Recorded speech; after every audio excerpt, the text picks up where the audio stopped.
తెలంగాణ సచివాలయానికున్న ప్రధాన ద్వారం బాహుబలి గేట్ ను అధికారులు తొలగించారు. హుస్సేన్ సాగర్ నెంబర్ 3 గేట్ ను ప్రధాన ద్వారంగా మార్చనున్నారు. బాహుబలి గేట్ ను అక్కడే ఏర్పాటు చేయనున్నారు. ఇక సచివాలయ ఆవరణలో తెలంగాణ తల్లి విగ్రహం ఏర్పాటు చేస్తున్న క్రమంలో ఈ మార్పులు చేసినట్లుగా చెప్తున్నారు. ఈ మెయిన్ గేట్ ను ఇప్పటికే రేకులతో మూసేశారు. కొత్తగా ఏర్పాటు చేసే గేట్ దగ్గర కూడా పనులకు ఇబ్బంది రాకుండా రేకులను ఏర్పాటు చేశారు. అయితే గత బీఆర్ఎస్ సర్కార్ నిర్మించిన తెలంగాణ సెక్రటేరియట్ లో వాస్తు దోషం ఉందని ప్రచారం జరుగుతున్న నేపథ్యంలో గత 6 నెలలుగా బాహుబలి గేటుకు తాళం వేసి అధికారులు మూసేశారు. ప్రస్తుతం ఆ గేట్ ను అక్కడి నుంచి తొలగించారు.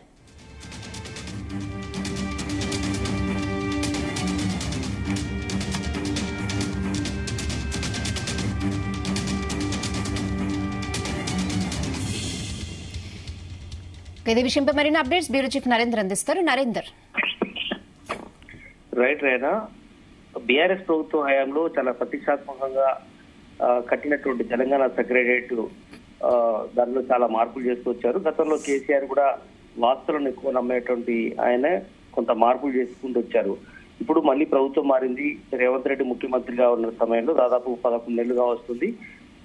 లోపట తెలంగాణ తల్లి విగ్రహాన్ని పెట్టాలన్నటువంటి నిర్ణయాన్ని రేవంత్ రెడ్డి నిర్ణయం తీసుకోవడం, దాని తర్వాత కొంత వాస్తులు కూడా రేవంత్ రెడ్డి నమ్ముతున్నట్టుగా మనం భావించాలి. అదే సమయంలో ఇప్పటి వరకు సెక్రటేరియట్ కు, కొత్త అంబేద్కర్ సెక్రటేరియట్ కు 4 వైపులా గేట్లు ఉన్నాయి.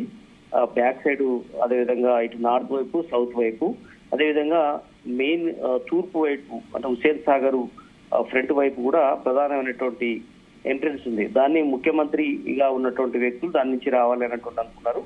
సౌత్ గేట్ నుంచి మీడియా కావచ్చు, అదేవిధంగా రాజకీయ నాయకులు, వివిధ రాజకీయ ముఖ్యంగా అధికార పార్టీకి సంబంధించినటువంటి వాళ్ళు కావచ్చు, ఎవరైనా ఇట్టించి రావడానికి నిర్ణయం తీసుకున్నారు. అదేవిధంగా నార్త్ సైడ్ నుంచి కేవలం ఎంప్లాయీస్, సెక్రటేరియట్ లో ఉన్నటువంటి ఎంప్లాయీస్ అందరూ కూడా రావడానికి నిర్ణయం తీసుకున్నారు. కానీ ఇప్పుడు నార్త్ ఈస్ట్ వైపు మళ్ళీ కొత్త గేట్ ని ఏర్పాటు చేయడానికి నిర్ణయం తీసుకున్నారు. ఇప్పటికే నార్త్ ఈస్ట్ వైపు ఉన్నటువంటి ఈశాన్యం వైపు మరొక గేట్ ని కొత్తగా ఏర్పాటు చేయడానికి రాష్ట్ర ప్రభుత్వం నిర్ణయించింది.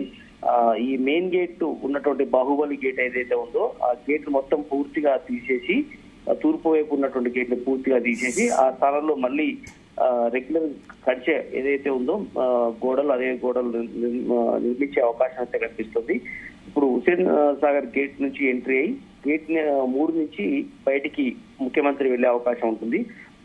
మొత్తానికి ఈ ప్రక్రియ అంతా దాదాపు గడిచిన 15 రోజులుగా కూడా నడుస్తుంది. లోపల తెలంగాణ తల్లి విగ్రహం కూడా మధ్యలో ఏర్పాటు చేసిన నేపథ్యంలో దాన్ని పూర్తిగా ఇప్పుడు మూసివేశారు. అది త్వరలోనే నిర్మాణం పూర్తి అయిపోయిన తర్వాత దాన్ని తెచ్చే అవకాశం అయితే కనిపిస్తుంది. ఇప్పుడు దాదాపు ఉన్నటువంటి ఈ 4 గేట్లలో బాహుబలి గేట్ అనేది పూర్తిగా తొలగించి అటు ఈశాన్యం వైపు కొత్త గేట్ అయితే నిర్మించే అవకాశం అయితే కనిపిస్తుంది.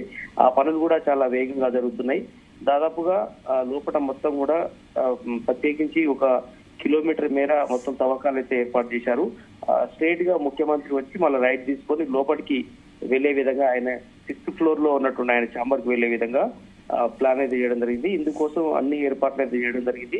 ఈ రోజు మనం చూసాం బాహుబలి గేట్లను పూర్తిగా తొలగించి అక్కడ తాత్కాలికంగా రేకుల షెడ్ ఏర్పాటు చేసి మూసివేయడం అయితే జరిగింది. దాన్ని ఈశాన్య వైపు కొత్తగా ఏర్పాటు చేసిన తర్వాత అక్కడి నుంచి వచ్చే అవకాశం అయితే కనిపిస్తోంది.